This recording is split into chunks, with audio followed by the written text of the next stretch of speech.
प्रभु राम देव भगवान अल्लाह खुदा ईश आदि नाम एक ही शक्ति के हैं। वो कैसा है, कहां है, कैसे मिलता है, किसने देखा है? ये प्रश्नवाचक चिन्ह पूर्ण रूप से हटाने के लिए अवश्य सुनिए जगत गुरु तत्वदर्शी संत रामपाल जी महाराज के अमृत वचन, सर्व पवित्र धर्मों के पवित्र शास्त्रों के आधार पर। तो जैसे 70,000 शंकर जी के मरने के उपरांत एक ब्रह्म की मृत्यु हुई, सरपुरुष की मृत्यु हुई, तो ये एक युग हो गया। एक युग किसका? अक्षर पुरुष का। गीता अध्याय नंबर 15 के श्लोक 16 में 2 पुरुष हैं, सरपुरुष और अक्षर पुरुष। अब अक्षर पुरुष की आयु बताते हैं आपको। ऐसा एक युग बना, ऐसे ऐसे 1000 युग का दिन है उस अक्षर पुरुष का, और इतनी ही रात्रि है। इसमें चतुर्युग नहीं है। गीता अध्याय नंबर 8 के श्लोक नंबर 17 में ये हमारे अज्ञानी धर्मगुरु अनुवाद करते समय गलती किए हुए हैं। उसमें ब्रह्मणे माने उस वहां पर चतुर्युग नहीं है, ओनली सेंसर युग लिखा है, 1000 युग लिखा है। इन्होंने ज्ञान तो था नहीं, ब्रह्मा जी का बता दिया कि ब्रह्मा जी के 1000 चतुर्युग का दिन, इतनी ही रात्रि। नहीं, वहां चतुर्युग नहीं है। ध्यान से पढ़ना उसको दोबारा, ओनली युग है। तो 1000 युग ऐसे बने हुए युग, 1000 युग का उस अक्षर पुरुष का दिन, और इतनी ही रात्रि होती है। जब अक्षर पुरुष की का दिन समाप्त होता है तो 21 ब्रह्मांड विनाश हो जाता, पूरे 21 ब्रह्मांड का। और ये सभी प्राणी उस अक्षर पुरुष के एक कोने में वहां रख दिए जाते हैं। उसके उपरांत फिर से 21 ब्रह्मांड का निर्माण होने लगता है। बहुत समय तक लगता है इसमें दोबारा। जैसे ये आजकल साइंटिस्टों की जहां पहुंची है, ये तो एक बहुत निम्न स्तर का ज्ञान है कि अपने आप ये इतने समय में पृथ्वी बन गई, इतने समय में फलाना बन गया। ये तो बहुत बाद की बातें हैं। और वो 1 सेकंड में बना दे, 1 सेकंड में, एक वचन में फिर से असंख्य ब्रह्मांड रच दे उस समर्थ परमात्मा। लेकिन उसने विधान बना के छोड़ दिया। इस पे साइंटिस्ट अपना अनुसंधान करते रहेंगे, इसी में मर जाएंगे। ये भगवान का अध्यात्म के निकट भी नहीं पहुंच सकते, बल्कि दूर कर रहे हैं जनता को। अब क्या होगा कि ऐसे 1000 युग का दिन, ऐसे 1000 युग की रात, ऐसे 30 दिन रात के, ऐसे बने हुए 30 दिन रात का महीना अक्षर पुरुष का, और ऐसे 12 महीने का एक वर्ष, ऐसे बने हुए महीने, और फिर 100 ऐसे बने हुए वर्ष के 100 वर्ष की आयु है अक्षर पुरुष की। अब लगाओ हिसाब। अब परमात्मा क्या कहते हैं? एती उम्र बुलंद मरेगा अंतरे। जिसकी आयु है मृत्यु भी होगी। सतगुरु लगे न कान न भेंटे वो संतरे। एती उम्र बुलंद मरेगा अंतरे, क्योंकि वो सतगुरु लगे न कान न भेंटे वो संतरे। इतनी लंबी आयु भी हो जाएगी, अंत में फिर भी मृत्यु होगी तेरी। क्यों? क्योंकि आपके वो सतगुरु, वो संत नहीं मिले। कौन से संत? गीता अध्याय नंबर 4 के श्लोक नंबर 34 में कहा कि गीता ज्ञानदाता कहता है कि अर्जुन, गीता अध्याय नंबर 4 के श्लोक नंबर 32 में स्पष्ट कर दिया है कि सच्चिदानंद घन ब्रह्म ने मुख्य यानी परम अक्षर ब्रह्म अपने मुख कमल से आकर जो ज्ञान देता है वो तत्व ज्ञान है। उसको सूक्ष्म वेद कहते हैं। चौथे अध्याय के 34वें श्लोक में कहा कि उस तत्व ज्ञान को तू तत्वदर्शी संतों के पास जाकर समझ। उनको दंडवत प्रणाम करने से, कपट छोड़कर उनकी सेवा करने से वो तत्वदर्शी संत तुझे तत्व ज्ञान का उपदेश करेंगे। और उसके पश्चात 15वें अध्याय के 4थे श्लोक में कहा कि उसके पश्चात परमेश्वर के उस परम पद की खोज करनी चाहिए जहां जाने के बाद कभी मृत्यु नहीं होती, लौटकर संसार में कभी नहीं आती।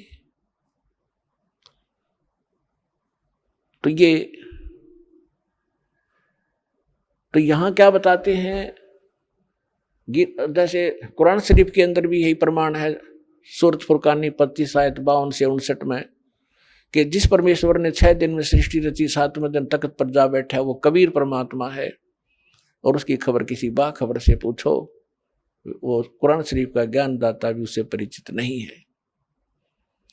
यजुर्वेद अध्याय नंबर 40 के श्लोक नंबर 10 में भी यही स्पष्ट किया है कि कोई तो परमात्मा को संभुवात कहता है, कोई असंभुवात कहता है। संभुवात माने जन्म लेने वाला, असंभुवात के वो कभी जन्म लेता ही नहीं, वो अविनाश, वो अजन्मा है, निराकार है। कोई रामकृष्ण रूप में मानता है संभुवात, तो वो परमात्मा कैसा है, जन्म लेता है या नहीं लेता है, उसकी जानकारी तत्वदर्शी संत बताते हैं, उनसे पूछो। तो यहाँ सूक्ष्म वेद में कहा है, एती उम्र बुलंद मरेगा अंतरे, क्योंकि वो सतगुरु लगे न कान न भेंटे वो संतरे। वो संत नहीं मिले तुझे जो तत्वदर्शी संत है। तो इस विश्व में पुण्यात्मा वर्तमान में ये दास है वो तत्वदर्शी संत। इसको चाहे अभिमान समझ लियो और ते सच्चा ज्ञान समझ लेना, ये आपकी बुद्धि के सत्र पर डिपेंड करता है। और फिर इससे पहले जो तत्वदर्शी संत थे उनका भी थोड़ा विवरण कराते हैं। जिनको परमात्मा मिले, तत्व ज्ञान से परिचित कराया और खुद गवाह बनाए सतलोक सचखंड ले जाकर, वो तत्वदर्शी संत थे। उनकी किसी ने सुनी नहीं और उनको आदेश भी दे दिया गया था कि अभी ये भोली आत्मा इस अनमोल ज्ञान को ठुकरा देंगे, ये छुपा के रखना। तो कौन कौन थे वो तत्वदर्शी संत? आदरणीय धर्मदास साहिब जी, आदरणीय मलकदास साहिब जी, आदरणीय नानक साहिब जी, आदरणीय दादू साहिब जी, आदरणीय गरीबदास साहिब जी, गांव छुड़ानी, जिला जज्जर, हरियाणा वाले, आदरणीय गीसा दास साहिब जी, गांव खेकड़ा, अब जिला बागपुर हो गया बताते हैं, पहले मेरठ था, उत्तर प्रदेश वाले। तो इन महापुरुषों को पूर्ण ज्ञान था, परमात्मा से परिचित हुए थे, लेकिन इनको मालिक ने आदेश दिया था, धर्मदास मेरी लाख दुआई, ये मूल ज्ञान तत्व ज्ञान की तो बाहर ना जाए, अभी इसको अभी सार्वजनिक ना करना। यदि ये सार्वजनिक तुमने अब कर दिया तो कहते हैं ये मूल ज्ञान बाहर जो पढ़ी तो बिचली पीढ़ी हंस नहीं तरही। ये बिचली पीढ़ी है 5500 वर्ष, जब कलयुग बीत जाएगा तब ये बिचली पीढ़ी प्रारंभ होगी। तो आपके लिए ये सब कुछ छुपा के रखा था दाता ना, यू खजाना, अरे इस दास को दे दी इस खजाने की चाबी और कह दिया बेटा खोल बखेर दे अपने भाई बहनों के लिए। तो ये आपके ऊपर ये बिचली पीढ़ी, तो ये तत्वदर्शी संत थे, इनकी जो अमर वाणी है परमात्मा के उस तत्व ज्ञान से मेल खाती है। और आदरणीय गरीबदास साहिब जी को तो स्पेशल ज्ञान दिया ही है कबीर परमात्मा ने। पहले कहा था कि जो 12वां पंथ होगा गरीबदास वाला पंथ, उसमें मेरी महिमा की वाणी पुनः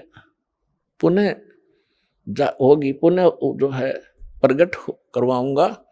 क्योंकि कबीर सागर में बीच बीच में इन कबीर पंथियों ने कबीर सागर से हटकर भी ज्ञान घुसेट दिया घना रियल ज्ञान में। तो इसलिए गरीबदास जी के द्वारा ये यथार्थ ज्ञान पुनः प्रकट करवाया और फिर उन कोड वर्डों से इस दास को परिचित करा के उन सब सदग्रंथों का निष्कर्ष निकाला। अब आपके सामने वो कैप्सूल बना के दे दिए, आप खाओ और 101 पीढ़ी आपकी पार होएगी जब लगे रहे तो। 101 पीढ़ी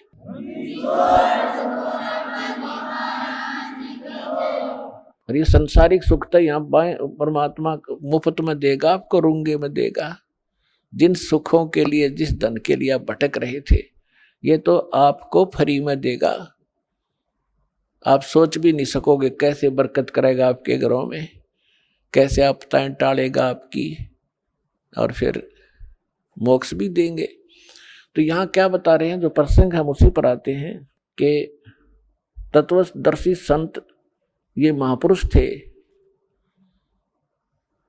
आदरणीय धर्मदास साहिब जी को परमात्मा ने फिर कहा है कि धर्मदास मेरी लाख दुहाई, ये सार नाम की तबार न जाई, सार नाम बाहर जो पर ही, ये बिचली पीढ़ी हंस नितर ही। ये यथार्थ जो सार नाम है, कहता है इसका तो जिक्र भी ना कर देना किसी को। जय ये नकली संतों पंथों का हाथ लग जाते, ये मंत्र जो दास आपको दे रहा है कंप्लीट कोर्स है, ये कंप्लीट इन ऑल रिस्पेक्ट। इसमें से इन अनाड़ियों ने, जैसे एक मोटर होती है, राम कार होती है, तो किसी ने तो स्पेयर पार्ट की दुकान में से एक बैरिंग खरीद लिया, और किसी ने एक व्हील खरीद लिया, टायर ले लिया, किसी ने स्टीयरिंग ठा लिया, और वो नो हट जा गाड़ी आएगी राम ना, या गाड़ी बन गई। एक पहिए न घुमाते फिर, जैसे कोई तो किलंग किलंग नाम दे, कलंग श्रंग किलंग है, कोई हरंग हरंग देता है, कोई ओंकार ओंकार ये अटबट देते हैं। तो ये जो मंत्र ये लोग देते हैं, जैसे कोई सोम सोम देता उसके दो ऐसे कर लिया कोई बात है, परमात्मा की वाणी से सोम शब्द चुरा लिया। जैसे किसी के घर से मोटरसाइकिल उठा लावा चोरी की, उसने फिर इसको चलाने का तरीका क्या बता रहे हैं ये, कि इस सोहम के दो भाग कर लो, सो अंदर सो बाहर हम अंदर, यानी मोटरसाइकिल बीच तक काट दी, जो कि इसने इधर घुमा दो, इसने इधर घुमा दो, बढ़िया गाड़ी बन गई। इन मूर्खान क्या है का पता नहीं।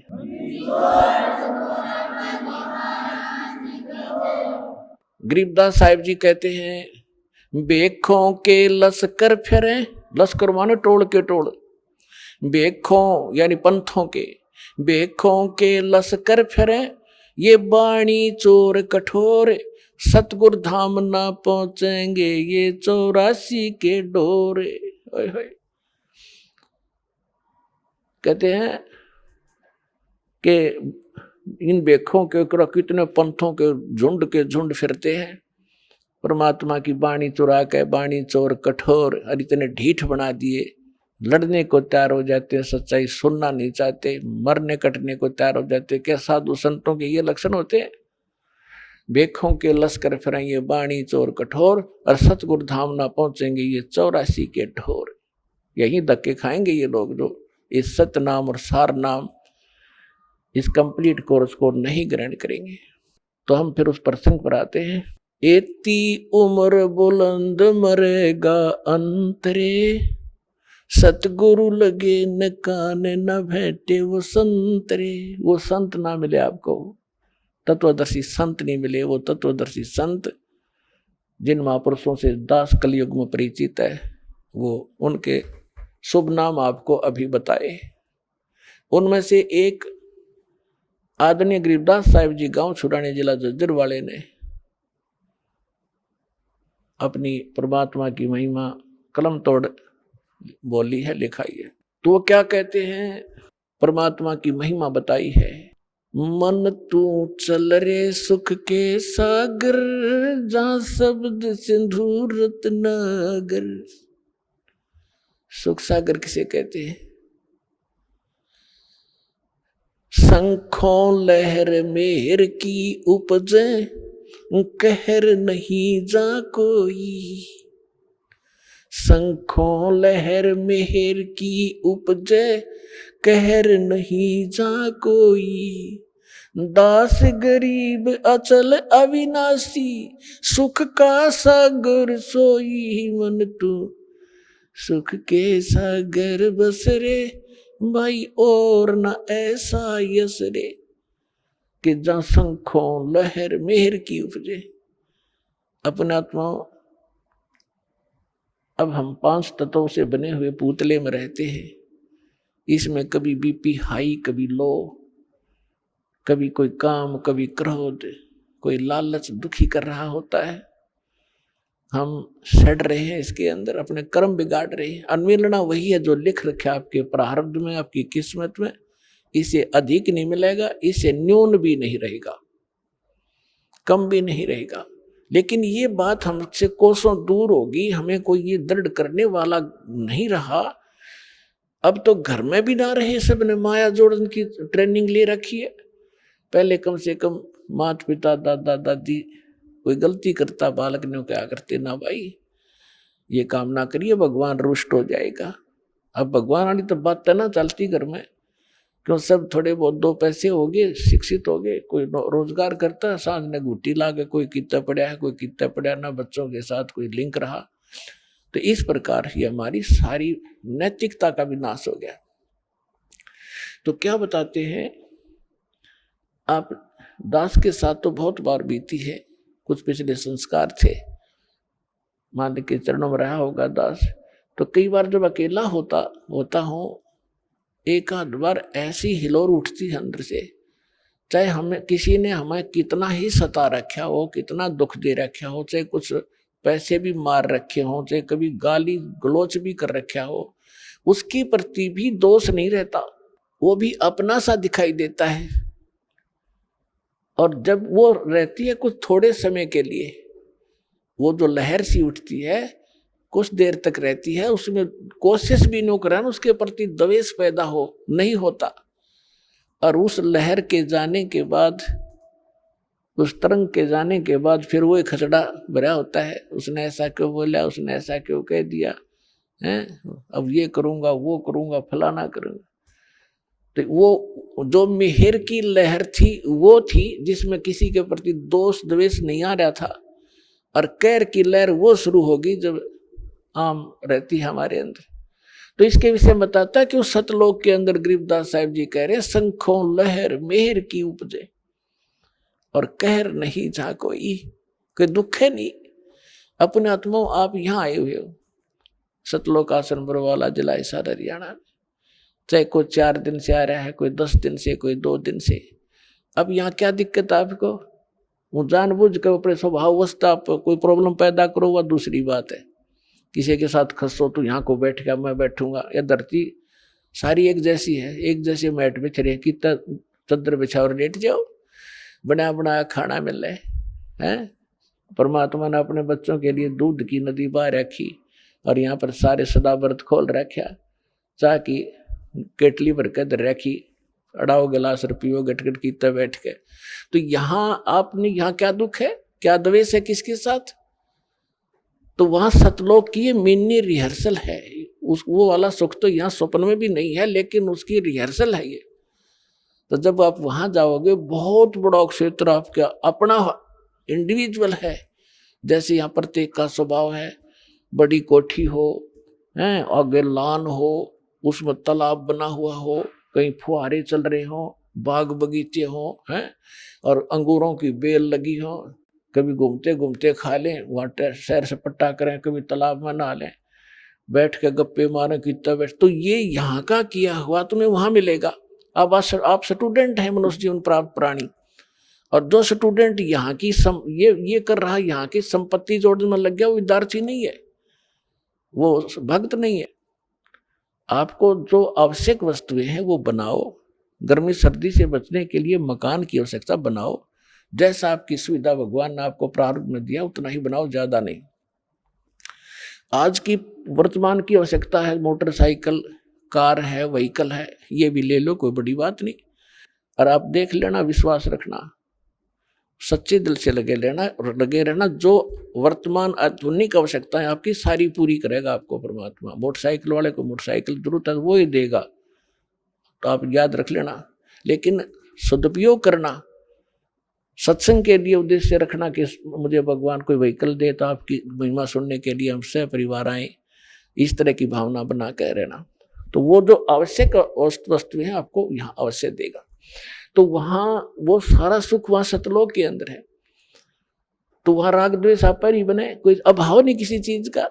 या तो चोर जब करेगा जब उसको भूखा मर रहा होगा, या उसने लोगों की तरह कोठी बनाने की होड़ लगी हुई होगी, तो तब आपकी इस ज्ञान से वृत्ति हटेगी, जो हमारी एक पशु पक्षी जैसी वृत्ति थी। जैसे गोबर का भूंड हमने देखा खेतों में, गोबर का भूंड, ये पहले मनुष्य था जो घना धन जोड़ दिया बैंक में बनाने वाला, फिर वो भूंड बन गया, हमने देखा पशु गोबर कर देते खेतों में, और भूंडनी वह दोनों पति पत्नी उस गोबर ने इकट्ठा करने में सारा दिन लगे रहे और बना के उसके गोले और बिल में ठोक ले, और उन इकट्ठा करते करते को पशु के पैर का नीचा आकर दोनों मर जा, वो गोबर इकट्ठा करा रह गया। तो हम उसी व्यक्ति के जीव हैं जो भक्ति नहीं करते, इस ज्ञान से परिचित नहीं है। बैंक जोड़ लिया, कोठी बना ले हैं, और पता नहीं के बना कर प्लाट लेकर डाल दो, घोड़े पीछे के हो जाएंगे, कल मृत्यु हो जा, परसों गधा बना कर वहीं घूम रहा होगा उस प्लाटों के अंदर से।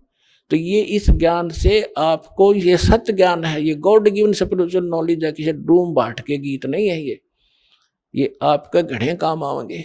तो इससे आपकी वो जो हवस थी बकवादों की वो खत्म हो जाएगी। तो वो खत्म होगी, घर में बरकत आप देगा, क्यों बीड़ी शराब मांस तंबाकू हम छुटवाएंगे, वो तो हाथ लान नहीं दे, जो वाहियात का खर्चा था, और शरीर नाशक और भक्ति नाशक। और फिर ब्याह शादी में खर्च नहीं करने देंगे, फिर भक्त नहीं जे बकवाद करेगा तो फिर पैसा चाहिएगा किस लिए तुमने, किस लिए माया के पीछे भागोगे। और जो आवश्यक वस्तु होगी भगवान आपके आगे रखेगा। जैसे माता पिता बालक के लिए सुबह दूध कटोरा भर के ले बेटा पी, जो अनजान है ले पी, तो ऐसे रखेगा आपके सामने। जब इसके हो जाओगे तुम, अभी तो आप काल की फर्द में बैठे हुए, उसकी रजिस्ट्री हो रही है आपकी काल के, ये परमात्मा उससे अपनी फर्द में लेगा, आपको अपने नाम करावेगा और फिर आपको पार करेगा, आपको भक्ति देगा, मोक्ष देगा, सुख देगा।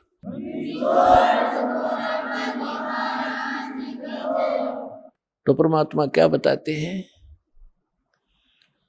इस गंदे लोक में आपने कितने जन्म खो दिए धक्के खा के। जब आदरणीय नानक साहिब जी को परमात्मा जिंदा महात्मा के रूप में मिले थे, तब कहा था कि 60,000 बल जन्म तो पाया, जब से हमसे बिछड़े भाई 60,000 जन्म तुम पाई। कि जब से आप सतलोक से बिछड़ के आए हो पुण्यात्मा, 60,000 तो अच्छे अच्छे जन्म राजाओं के प्राप्त हो गए तेरे को, अन्य की तो गिनती नहीं कितने दुख उठा लिए। तो यहाँ क्या बताते हैं, वो सूक्ष्म वेद जो परमात्मा ने गरीबदास जी को दिया, उस परमात्मा से प्राप्त ज्ञान को और परमात्मा की महिमा को गरीबदास साहिब जी ने किस प्रकार चित्रार्थ किया है। मन तू सुख के चल रहे सुख के सागर, जहां शब्द सिंधु रत्नागर, शब्द सिंधु यानी उस सुख का सागर। अब समुद्र में जब जहाज चला जा, समुद्री रात के समय चला और पहुंच गया 200 किलोमीटर, उसके बाद समुद्र में और जहाज या जल, उस जल के अतिरिक्त कुछ नहीं दिखाई देता। इसी प्रकार सतलोक के अंदर वो सुख ही सुख है, सुख के अतिरिक्त कुछ नहीं है। तो हम वहां जाने की ट्रेनिंग और वहां जाने की ये आपको पासपोर्ट बनाते हैं यहाँ पर कि आपकी मृत्यु यहाँ तो होएगी, या तो आपने भी पता है, कोई ना माने वो तो महामूर्ख ही होगा कि मरा को नहीं। वो दूसरी बात है, अभी ना मरे तो सभी की इच्छा है, लेकिन मरो तो गए अंत में। और जिस संपत्ति को अपना मानने बैठे हो, परिवार को यूं आपका नहीं है, आपकी मृत्यु के बाद बनवाना आप नाइजीरिया में जन्म लोगे और बच्चे इंडिया में, तो आपके कहाँ से हुए। काल ने रोल मार रखी, आपकी अक्ल मार रखी हमारी। तो इस परमात्मा ने हमें रोशनी दी है, ज्ञान दिया है, इसको आधार बनाकर जीना पड़ेगा अपने। तो यहाँ से तो मृत्यु होगी, फिर क्यों ना आशा वहां जाने की लगाएं, इन बच्चों से हटाएं। क्योंकि जब तक हम बच्चों के साथ हैं, हम अपना कर्तव्य पूरा करें जो इनकी प्रति है, लेकिन ये आशा रखें कि ये अपने नहीं है, ये एक मालिक के बच्चे हैं, धनी के हैं, हमारी सेवा दी है, हम सेवा करेंगे इनकी। धनी के बच्चों की सेवा नहीं करता, वो भी दोषी, फिर वो नौकरी से निकाल दिया जाता। इस तरह आप अपने इस जीवन को इस आधार से रखो, और फिर यहाँ से चलने मृत्यु के समय ये रहे कि परमात्मा ने भी, सब संतों ने बताया और भगवान ने बताया, और ये दास आज गुणगार है वो ही कि वो, तो ये झूठ नहीं हो सकती। तो इस मन पापी को यही रहने की आदत पड़ी हुई है, इसकी ये वृत्ति हटाकर वहां जोड़ो। और जहाँ आशा ता बासा होई, मन कर वचन सुमरियो सोई। अब जहाँ की आस बना के जीवांगे, वहीं अगला कदम वहीं पर होगा आपका। तो इस ज्ञान से आप दृढ़ हो जाओगे। ये ज्ञान किसी हियर से स्टोरी नहीं है, ये परमात्मा का दिया ज्ञान है, ये झूठ नहीं है, ये सत्य मानना। अब क्या बताते हैं, इस संसार में आपको रहते कोट जन्म तन भर मत होगे, कुछ ना हाथ लगा रे, कुकर सुकर खरबा बोरे, कौआ हंस बुगारे। कोट जन्म तू राजा की, न मिटी न मन की आशा, भिक्षुक होके दर दर घूम्या, मिला न निर्गुण रासा। इंद्र कुबेर ईश की पदवी, ब्रह्मा वृंद राया, विष्णुनाथ के पुर को जाके तू फिर भी वापस आया। असंग जन्म तन मरता होगे, जीवित क्यों न मरे रे, द्वादश मध्य महल मठ बोरे, बहुर न दे धरे रे। दोजक बस्त सभी ते देखे, राजपाट के रसिया, तीन लोक से तिरपत नाही, ये मन भोगी खसिया। सतगुरु मिले तो इच्छा मेटे, पद मिल पदे समाना, चल हंसा उस लोक पठाऊं, जो आदि अमर अस्थाना। चार मुक्ति जा चंपी करती, माया होरी दासी, दास गरीब अब पद पर से, वो मिले राम अविनाशी। ओए होए, इन चंद पंक्तियों में परमेश्वर की महिमा को कलम तोड़ बता दिया आदरणीय गरीबदास साहिब जी ने। क्या बताया है कि कोटि जन्म तन भर मत होगे, कुछ ना हाथ लग्या रे, कुकर कुत्ता सुकर सुअर खर गधा, और कौआ हंस बुगारे बुगला। फिर बताते हैं कोट जन्म तू राजा की न्या, ओए है, ये मिटी न मन की आशा, और भिक्षुक होकर दर दर घूम्या, ये मिला ना निर्गुण रासा। ये मार्ग नहीं मिला तुझे, आपने अच्छी साधनाएं की, जो यहाँ की दंत कथाएं हैं या वेद हैं, इनके आधार से साधनाएं की, आप राजा भी बन गए और इंद्र तक की पदवी आपको प्राप्त हुई, ब्रह्मा विष्णु महेश की पदवी भी प्राप्त कर ली, फिर भी जन्म मृत्यु आपकी समाप्त नहीं हुई।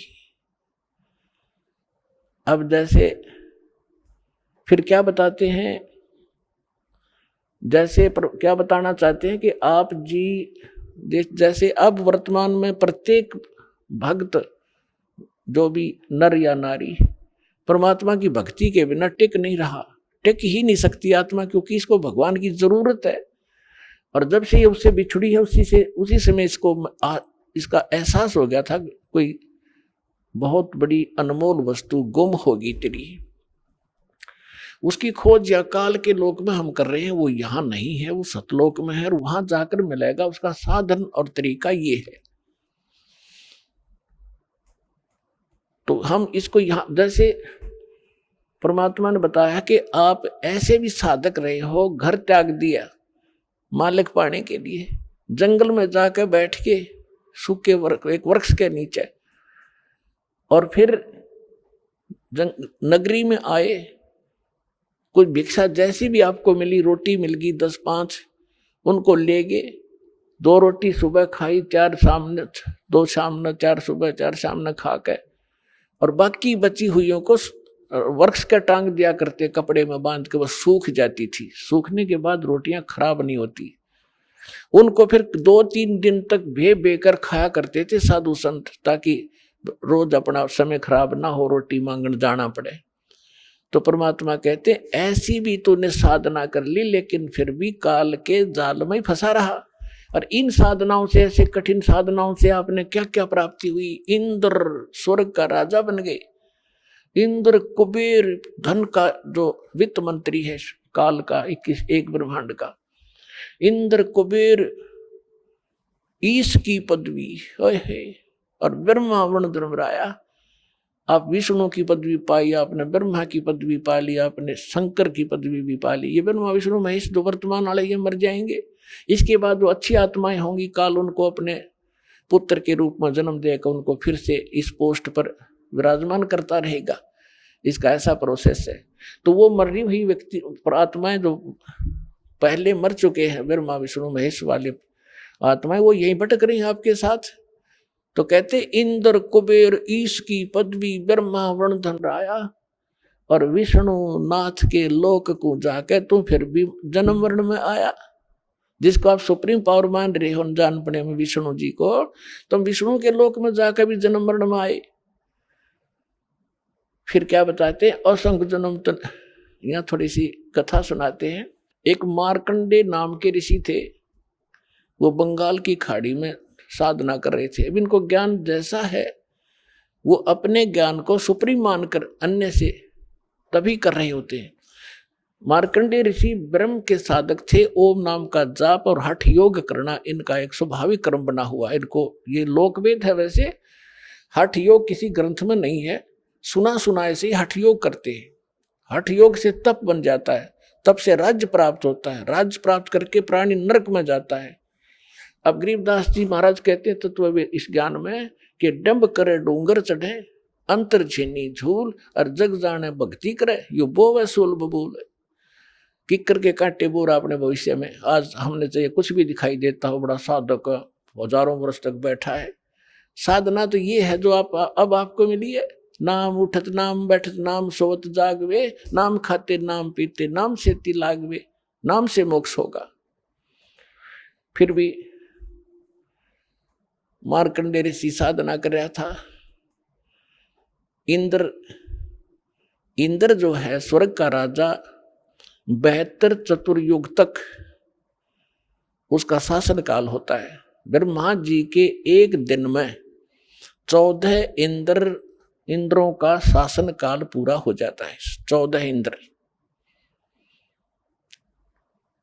तो इंद्र की जो पदवी प्राप्त होती है वो यज्ञ से तप से प्राप्त होती है। तो इंद्र को एक और हिदायत दी जाती है स्वर्ग के राजा को, यदि तेरे शासन काल में 72 चतुर्युग में यदि किसी ने इंद्र की पदवी प्राप्त करने योग्य तप साधना यज्ञ धर्म कर लिया तो तुझे पद रहित करके उसको पोस्ट दे दी जाएगी। उसको ये साधना ना करने देना, उसको खंडित कराना, ये तेरी जिम्मेवारी है। तो उसको चिंता बनी रहती है कि तेरे शासन काल में इंद्र को कि कोई ऐसा तप ऐसा यज्ञ ना कर ले जिससे तेरी पदवी को खतरा हो, तुझे पद से हटाया जाए। राज के लिए तो ये लाखों सैनिक मरवा देते राजा लोग, और तो फिर राज कैसे छूटे इन पे। उसको चिंता बनी रहती है। वो अपने देवताओं की ड्यूटी लगाता है, तुम इधर भटकते रहो, तुम इधर जाओ, को तपस्या कर रहा हो तो मुझे बताओ। तो उसको पता चला कि बंगाल की खाड़ी में एक मार्कंडे नाम के ऋषि बहुत वर्षों से साधना कर रहे हैं। उसको चिंता हुई कि यदि मार्कंडे ऋषि ने तप पूरा कर लिया तो तेरी इंद्र की पदवी को खतरा होगा। तो उसने एक उर्वशी भेजी उसको, उसके खंडित कराने के लिए उसके तप को। और उर्वशी को ऐसी सिद्धियां दे दी कि उसने वहां जाकर के बसंत जैसा वातावरण बना दिया। और वहां अपने आप ऐसे सुरीले घंटियां बजने लगी जैसे साजबाज बजते हैं, जैसे गानों के अंदर वो बाजे बजते हैं, साजबाज बजता है, ऐसे शुरू हो गए। और आसपास बहुत सुगंध आने लगी, हवा में शीतलता, सुंदर बहुत सुहावनी शीतलता भर गई। और वो लड़की जो उर्वशी गई थी, मार्कंडे ऋषि की आधी आंखें खुली थी आधी बंद थी, वो सामने डांस करने लगी थोड़ी सी दूरी पे, अपनी चटक मटक कर रही थी, बकवास दो उसने करनी होती है। मार्कंडे ऋषि ने कोई गतिविधि नहीं की। लास्ट में वो बिल्कुल निवस्त्र होगी। तब मार्कंडे ऋषि ने कहा कि हे बेटी, हे बहन, हे माई, आप यहाँ किस उद्देश्य से आए हो? आप अपने वस्त्र पहनो। अब वस्त्र पहनकर वो कहने लगी कि हे मार्कंडे गोसाई, इस बनखंड, इस डिवीजन, इस बनखंड के अंदर जितने अन्य तपस्वी थे वो तो मुझे देखकर ही डामाडोल हो गए, उनकी तो मन की दशा खराब होगी। लेकिन आपकी समाधि कौन से लोक में थी जो आप डगमग नहीं हुए? मार्कंडे ऋषि ने कहा कि जहां मेरी समाधि थी वहां पर तेरे जैसी सुंदर औरतें तो उन नाचने वालों की नौकरानी थी, मैं तुझे क्या देखूं। अब वो कहाँ समाधि लगाए बैठा था? ब्रह्मलोक में। पुण्यात्मा दास बहुत बार आपको बता चुका है, फिर भी बताते रहेंगे, क्योंकि प्रत्येक सत्संग में नए स्टूडेंट भी होते हैं। ये जितने भी लोक हैं, शिवलोक, विष्णुलोक, ब्रह्मा का लोक, ब्रह्मा जी का लोक, देवी का लोक, ब्रह्मलोक जो इसमें काल की अलग व्यवस्था है, ब्रह्मलोक, या गणेश जी का लोक, ये सब एक रेस्टोरेंट टाइप है। इन्होंने वहाँ अपने प्रत्येक लोक में रेस्टोरेंट बना रखे हैं। जैसे हिसार में रेस्टोरेंट है, तो रोहतक में है, चंडीगढ़ में है, दिल्ली में जो रेस्टोरेंट हैं वो इनसे बहुत सुपीरियर हैं, अच्छे हैं। बम्बई में रेस्टोरेंट है तो उनके चार्जेस भी ज़्यादा ही होते हैं और बकवाद भी ज़्यादा ही होती है। इस प्रकार स्वर्ग लोक भी एक रेस्टोरेंट है, विष्णु जी के लोक में भी एक स्वर्ग है, कॉमन स्वर्ग भी है। तो जो सुविधाएं इन अन्य लोकों में है उनसे कई गुना ब्रह्म लोक के अंदर सुंदर औरतें, ये और क्या देखें समाधि में। अपने आत्मा अभी बालक हो आप इस सिद्धार्थ मार्ग में, जैसे आप बस स्टैंड पर बैठे हो और आधा घंटा बस आने में हो, तो 3 बजे उठ के देखोगे नो खड़ा होकर, कड़ाही कहाँ से आ गई, यू मन टेकने ना दे। और आप फिल्म देखने जाते हो 3 घंटे तक, 3 घंटे इन्हों नहीं पता लगा गई कि कहाँ कितने समय में चला गया। तो इस मन को बकवाद चाहिए ना, तो टेकने ना दे जीव ने। ये समाधि लगा कर बैठे नजर आते थे साधु और तपस्वी हमारे शरीर में। ये हमारा एक शरीर है, ये एक टीवी समझ लो, टेलीविजन, और इस टेलीविजन के अंदर चैनल लगे हुए हैं। जैसे मूल कमल में गणेश जी वाला चैनल है, और फिर आगे से 2 उंगल ऊपर रीढ़ की हड्डी जो है बैकबोन, इसके अंदर की साइड में जहाँ ये नीचे गुदा के पास जाके अंड होता है, इसके अंदर की साइड में 2 उंगल ऊपर नीचे से गणेश जी का लोक चैनल है, कमल है। उससे ऊपर स्वाद चक्र है, सावित्री ब्रह्मा का के लोक का जो भी कार्यक्रम वहाँ हो रहा है इसमें देख सकते हैं हम। जैसे टीवी में आप जिस भी टीवी चैनल को ऑन करोगे और उसमें जहाँ का प्रोग्राम हो रहा होगा वो आप यहाँ बैठे देख सकते हैं। ऐसे फिर नाभि कमल में विष्णु और लक्ष्मी जी का, हृदय कमल में शिव और पार्वती का, कंठ कमल में दुर्गा वाला के लोक का इसमें देख सकते हैं। और सहस्रार कमल में फिर आप काल का देख सकते हैं, ब्रह्म का। तो ये क्या होता है कि ये जब समाधिस्थ होते हैं तो पूर्व संस्कारित होते हैं, जो डले ढो रहे हैं, साधना कर रहे हैं, भटक रहे हैं बेचारे, तो सतयुग त्रेता द्वापर में वो पुण्यात्माएं जन्म लेती हैं जिनकी स्वाभाविक समाधि लग जाती है। प्रत्येक आदमी की बहुत अच्छी साधना होती है, उनकी पुराने पिछले संस्कारों से उनके कमल भी थोड़े थोड़े खुले होते हैं। तो अभ्यास करने से कोई कमल खुल जाता है, तो जिस कमल में को वो देख रहा है और टेलीविजन की तरह काम कर रहा है। कहीं नाच हो रहे हैं, कहीं गाने हो रहे हैं, कहीं बाग बगीचे लहर फले फूले दिखाई देते हैं, और फिर आगे घूमता रहता। तो ऐसे ये मन यहाँ तो बैठा दिखा है कि साधक 10 वर्ष से बैठा है, इतने समय से बैठा है, और ऊपर वो देख रहा है, सैर सपट्टे कर रहा है। तो यहाँ इससे क्या होता है कि बैठने से एक भगवान के लिए बैठा है तो तप बन जाता है उतना उसका, और तप से राज मदमानम जन्म तीसरे शुक्र समानम, तपेश्वरी सो राजेश्वरी, राजेश्वरी सो नरकेश्वरी। तो ये मार्कंडे ऋषि उस ब्रह्मलोक में बड़े रेस्टोरेंट में, बम्बई आड़े कौन सा स्टार बोले, उसमें जा रहा था। और वो क्या है कि वहां पर तेरे जैसी तो उन नाचने वालों की बंदी थी, नौकरानियां थी, तुझे क्या देखूं, तेरे से कोई और सुंदर है उसको भेज। तो उसने कहा उर्वशी ने कि मैं सबसे सुंदर मैं ही हूं और इंद्र की पटरानी हूं, सची मेरा नाम है, और आप मेरे साथ चलो इंद्रलोक में, मेरी इज्जत रह जाएगी, नहीं तो मुझे दुहागन करेंगे, मेरी हंसी करेंगे, मुझे सजा देंगे कि तू हार कर आ गई।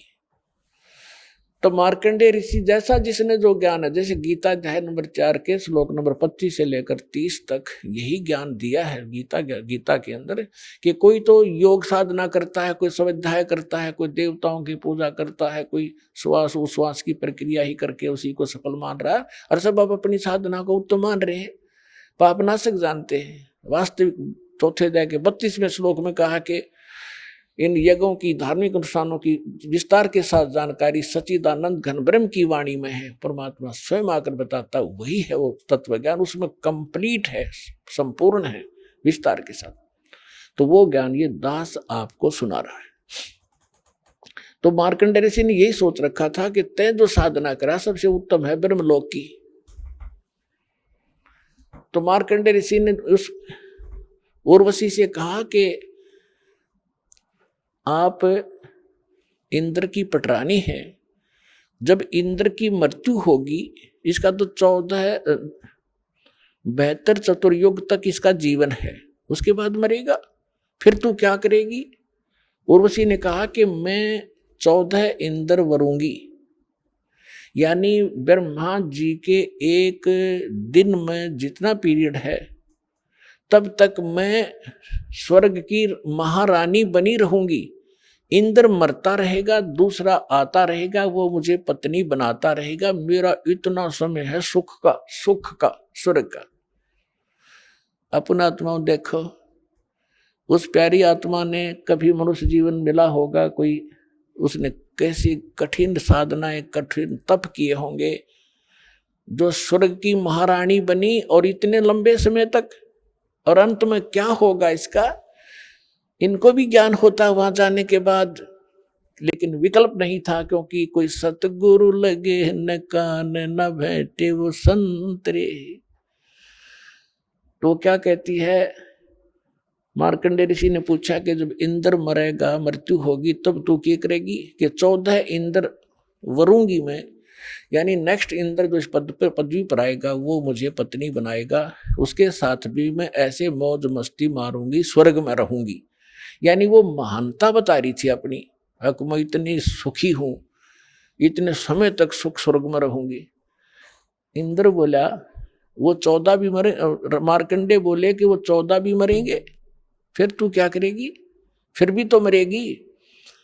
तब वो खुद कहती है कि जितने इंद्र मैं भोगूंगी वह तो गधे बनेंगे मृतलोक में, और मैं गधी बनूंगी। फिर मार्कंडेय ऋषि बोला कि मुझे वहां क्यों ले जा रही थी तू, इसे गंदे लोक में जिसका राजा भी गधा बने मृत्यु के उपरांत, रानी गधी बने। तब उसने कहा मैं अपनी इज्जत रखने के लिए ले जा रही थी। बता, ये इज्जत की भी ठेकेदार तू 14 खत्म करेगी, हर मरने के बाद गधी बनेगी, अब भी इज्जत की ठेकेदार बनी बैठी है। तो हमारी अकल मार रखी है, काल ने बुद्धि नहीं छोड़ रखी। अब और इंद्र आ गया, हार गए वे, उनके सारे तगड़मबाजी जंतर मंत्र दाव पेच खत्म हुए। तो इंद्र ने आके स्वयं समर्पण कर दिया कि हे बंदनवाज, इंद्र की गद्दी प्राप्त करो, तुम जीते हम हारे। मार्कंडेय ऋषि ने, क्योंकि उसने ऊपरला होटल रेस्टोरेंट दिखा था, तो कह रहा क्या रे, अरे इंद्र, तेरी इंद्र की गद्दी मेरे किस काम की, मुझे नहीं चाहिए तेरा, तू रख अपनी को। और इंद्र आजा तुझे भक्ति बता दूं, छोड़ दे इस गंदी, कल मरेगा गधा बनेगा, छोड़ इस राज को, आजा तुझे भक्ति बताता हूं ब्रह्मलोक की, ऐसे साधना कर ले। उसने ब्रह्मलोक तक का पता था। अब देखो सबके साथ अपने आत्माओं, इंद्र का राज्य की ये स्थिति है। क्या कहता है कि हे महाराज जी, अब तो मुझे राज करने दो, फिर कभी देखूंगा। फिर खाक देखा गधा बने पास, फिर तो कुमार देखेगा तने। यह अकल है हमारे अंदर नहीं होगा, क्योंकि वो छूटती को नहीं, वो बकवाद। अब आप किसी कोई सुख से जीवन जी रहा है, थोड़ा बहुत कोई अधिकारी कर्मचारी बना हुआ है, और उसको जाकर समझाने की चेष्टा, हमने दास का तो बिटर एक्सपीरियंस है जब इस मार्ग को स्टार्ट किया। जो खास ऐसे लगते थे कि मेरी हर बात को मानते थे और अवश्य स्वीकार करेंगे, वह भी काल के प्रभाव से कति मरोड़ी खा गए। तब उनसे समझाता था कि कल ने आप इस जीवन को बर्बाद करके गधे बनोगे, तो पहले तो ये क्या कहते थे, किसने देखा गधे बनेंगे। फिर हम बताते थे जैसे अंधा गलत मार्ग जा रहा है, बाग की बजाय जंगल में जा रहा है, और उसको कोई आंखों वाला कहे कि भाई सूरदास आप गलत रास्ता आ रहे हो, कहाँ जा रहे हो, कहता हूँ बाग में जा रहा हूँ। नहीं, बाग नहीं है, इधर तो भयंकर बियाबान है, इसमें हिंसक जानवर है, तुझे खा जाएंगे पाड़ के, आप वापस जाइए और इधर हो जाए, बैठ जाइए। और वो अंधा न्यू का किसने देखा है, देखी जाएगी, है कोई बात है, अंधे न दिखता ना, आंखें लगी वो मानने ना, तो मर बाड़ में पड़ कुएं में जा, फिर उस बड़ में वो काम तो होगा ही होगा जो बता रहा आंखों वाला। तो ये जितने संत थे ये आंखों वाले थे, जिनको भगवान मिले, दास ने जिनके अभी शुभ नाम आपको सुनाए। इन महापुरुषों ने हमें मार्गदर्शन किया है कि कोट जन्म तन भर मत होगे, कुछ ना हाथ लगा रे, कुकर सुकर खरवा बोरे, कौआ हंस बगारे। कालजा पाट जाए जब, जिस दिन आपकी अकाल की भांग उतर जाएगी, कुत्ते गधे सुअर बन जाओगे। आज तो आपका दस्ती को ना काम बन जाएंगे, कुछ समय पर टूक मिल रहे हैं, अच्छा बढ़िया कोठी मिल गई और समझना रिया कहानी बिगड़ेगी, मृत्यु के तुरंत मृत्यु हुई और फिर वो काम आपका तैयार है जो संतों ने पहले बता रखे। तो वो क्या कहता है, जिसे हम समझाया करते, देखी जाएगी किसने देखा। अरे देखा जिन्हें वो बता रहे हैं वो मूर्ख थोड़े ही थे। तो अंधे ने ना दिखा तो आंखें लगी मान लेनी चाहिए, और फिर देखी जाएगी। गधा अपने पास के देखेगा, फिर तो कुम्हार देखेगा। अपना देखना देखना तो अब है, बुराई छोड़ सत्य-ज्ञान ग्रहण कर, गलत साधना भी त्याग, और सतलोक आश्रम बरवाला जिला हिसार में और कल्याण करा।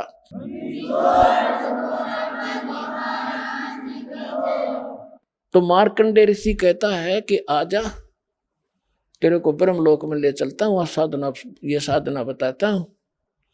इंद्र बोला फिर देखेंगे महाराज जी, तुमने मौज करने दे। यहाँ सब की अकल मार रखी है, थोड़ा सा सुखना छूटता रहा, अगले पहाड़ जैसा दुख नहीं दिखता। तो जब हमारी अकाल की भांग उतर जाएगी, कबीर साहब कहते हैं, कबीर ये माया अटपटी सब घटान अड़ी, और किस किस ने समझाऊं या कुआ भांग पड़ी। अब जिस तरह बात करो सब वाय बोली बोलेगा। जैसे किसी ठेके पर देखो शराब वाले पे शाम के समय 5-7 घुटी ला का आ रहे हो, और उन तो बात करो कहाँ गया ना, मौज मार के आया हूँ। दूसरे तो करोगे वो भी यही भाषा बोलेगा, और ऐसे लड़खड़ा के चलेंगे। सबकी एक जैसी चाल, एक जैसी भाषा होगी। तो जिसने अकाल की भांग पी रखी है सब यही भाषा प्रयोग करेंगे, वो बोल ही नहीं सकते दूसरी, उनके बस की बात नहीं। तो इस सत्संग से, इस तत्व ज्ञान से, ये एंटीबायोटिक जो कैप्सूल आपको खिलाए जाएंगे, इससे अब भांग उतरेगी, और फिर यूं पता लगेगा गधे बनेंगे। अब नशा उतरे पाछा पता लगा आदमी ने कि रात ने कहाँ पड़ा था कुरड़ियों पर गंद में, उसको देख देख कर भी गलानी बनेगी, सचमुच शराबी का यहाँ गिरा था मैं रात को। तो उस समय आपको आभास होगा। तो इन आंखों वालों ने बताया है। अब वही क्या बता रहे हैं कि असंग जन्म तन मरता होगे, जीवित क्यों न मरे रे। अब असंग जन्म मरते होगे, जीवित मरना क्या है? जीवित ही एक तो ये है कि आप किसी की इस माया की जो होड़ है, कोई कोठी बना रहा है, कोई कुछ कर रहा है, कोई बिजनेस बड़ा कर रहा है, कहते हैं इसकी रीस ना करो। अपने भगवान की आप सचिथि देख लो। एक झोपड़ी में रहा करते थे, कपड़ा बन के अपना रोजी रोटी चला रहे थे, जमीन पर बैठा कर कपड़ा बनाते थे। अब वो क्या कहना चाहते हैं कि अगर वो उन कोठी बंगले आने की रीस करते थे, एक वचन से बना लेते, एक महल देखने जोगा, सारा संसार देखना आवे। लेकिन इस लोक में फिर हम भी फिर वो कोठी गार्डन में लगे रहते, वो तो अपने वचन से बना लेते। तो उन्होंने झोपड़ी बनाकर टाइम पास इसलिए कर असल करके दिखाया, इस गंदे लोक में इतना भी पर्याप्त है। घर ते 3.5 हाथ, गणाते 4.25, और कहे कबीर साहब कहते हैं क्या क्या चढ़ावे मैडिया, लंबी भीत उसार, और घर ते 3.5 हाथ, गणाते 4.25। एक रोहतक के अंदर एक वो बनावा था, उसने मार्केट बड़ा बनाया था, एक उसमें मार्केट सी बना हुआ था, दुकानें बना रहा था। और क्या बता रहा था कि 5 लाख रुपए महीने का मुझे सन 1980 88 89 की बात है, 5 लाख रुपए महीने का नीचे नीचे के फ्लोर का किराया करेगा और 3-4 मंजिल बनाऊंगा। आज के तो मेरे ख्याल 50 लाख कह सकते हैं उनको। और वो बनाते बनाते उसका लेंटर डला था और महीने की उनकी तनख्वाह दे रहा था, वो देकर तनख्वाह जो नौकर लगे हुए थे वहाँ मजदूर सेवादार, उनको तनख्वाह देकर वो अपनी गिन रहे थे और वो नहाने लग गया वहीं पर। गर्मियों का दिन था, टूटी चला गया, नहा के तय मंद बांध दिया था भगत ने, और जब बलो डिग के गिर गया हार्ट अटैक हो गया, चाट ले उसको ठी ने। परमात्मा कहते कहाँ चढ़ा हुआ मैडिया लंबी भी तुषार, गर्त 3.5 हाथ कणा ते 4.25। कहने का भाव ये है कि यहाँ इस ज्ञान से आपको पता चल, एक तो ये जीवित मरना है कि हमने लोगों की इन बकवादों की रीस नहीं करनी,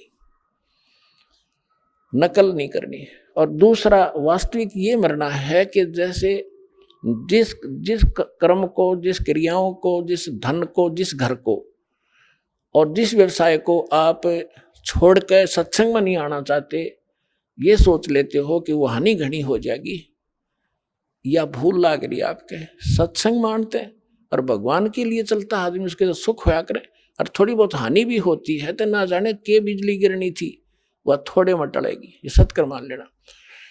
तो जैसे वहां से चलते हैं तब चला जाएगा, नो सोच ले। जैसे एक नाइट सर्विस में जा रहा था भगत, नाइट सर्विस में गया था और वापस आना था उसने, कोई घना जरूरी काम था इसलिए रात की सर्विस पकड़ी। वह नाइट सर्विस की बस एक्सीडेंट हो गया और वो मर गया, मृत्यु को प्राप्त हो गया। अब वह जल्दी भी गई, वह जरूरी काम भी रह गया। अब जैसे नो सोच ले परमात्मा के मार्ग पर यहाँ आने के लिए कि जैसे आज हमारी मृत्यु हो जाए तो जिसके लिए हम सत्संग में भी नहीं आना चाहते वो भी गया, वो तो फिर कतई खत्म हो गया।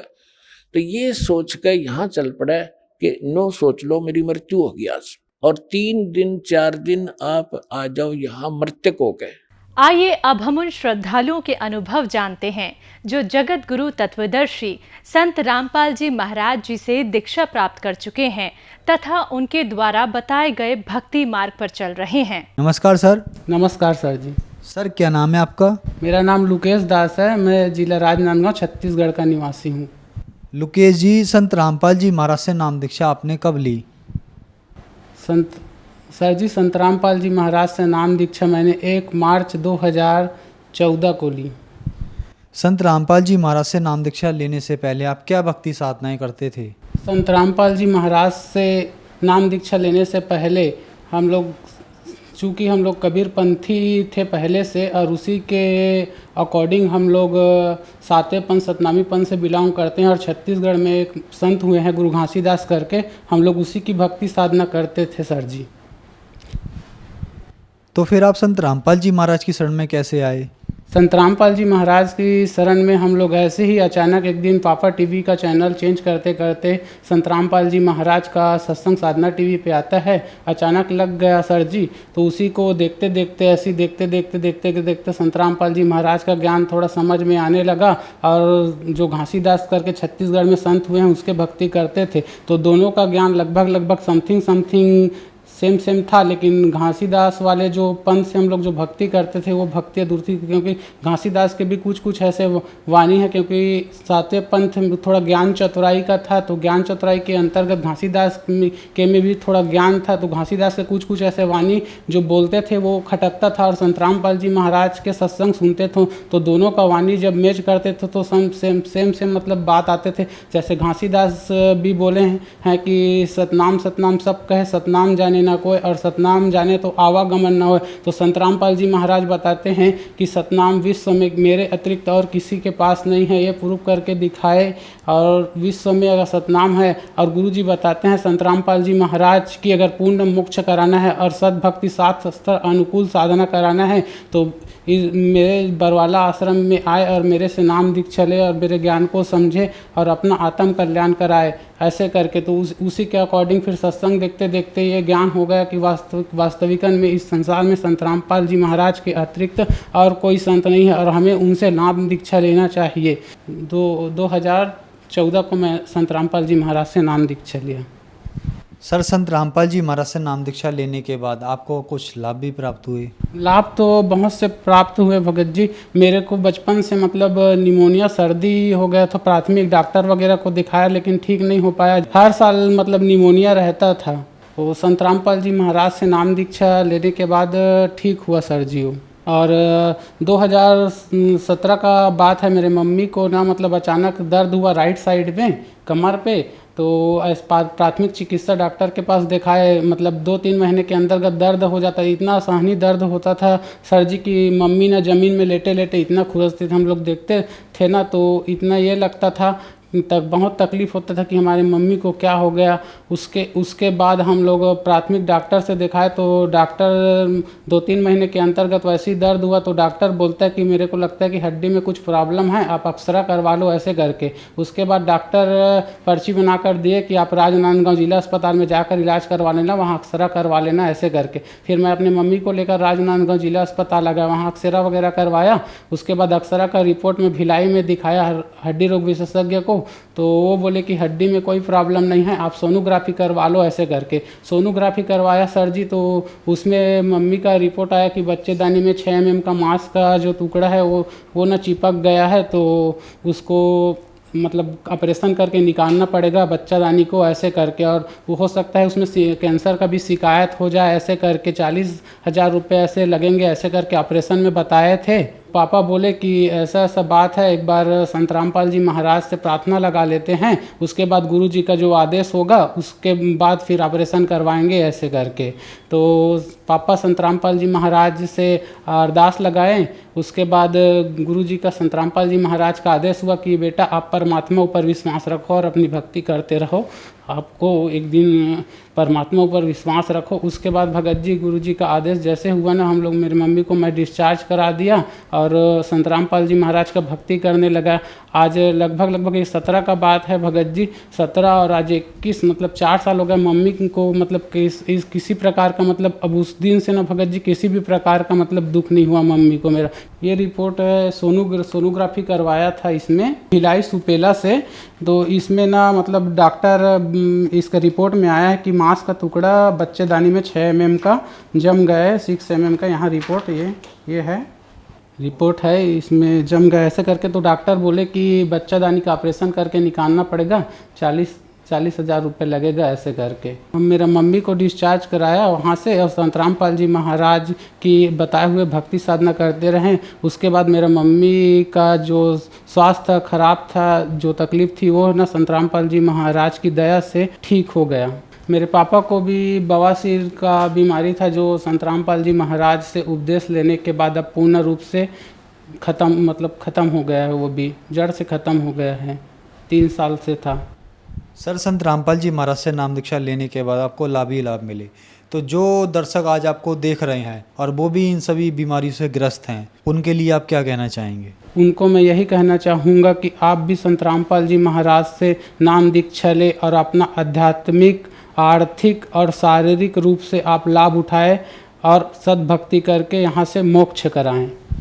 संत रामपाल जी महाराज से नाम दीक्षा कैसे ली जा सकती है? संत रामपाल जी महाराज का टीवी पर सत्संग आता है, जिसमें येलो कलर की नीचे में पट्टी चलती है, उसमें फ़ोन लाइन रहता है। आप उस नंबर पर कांटेक्ट करके आपके नज़दीक के नाम दीक्षा केंद्र का जानकारी लेकर आप वहां से नाम दीक्षा ले सकते हैं और अपने जीवन का कल्याण करा सकते हैं।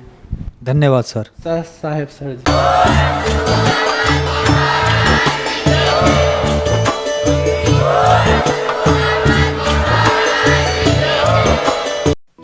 आप सुन रहे थे जगत गुरु तत्वदर्शी संत रामपाल जी महाराज के मंगल प्रवचन। अधिक जानकारी के लिए संपर्क करें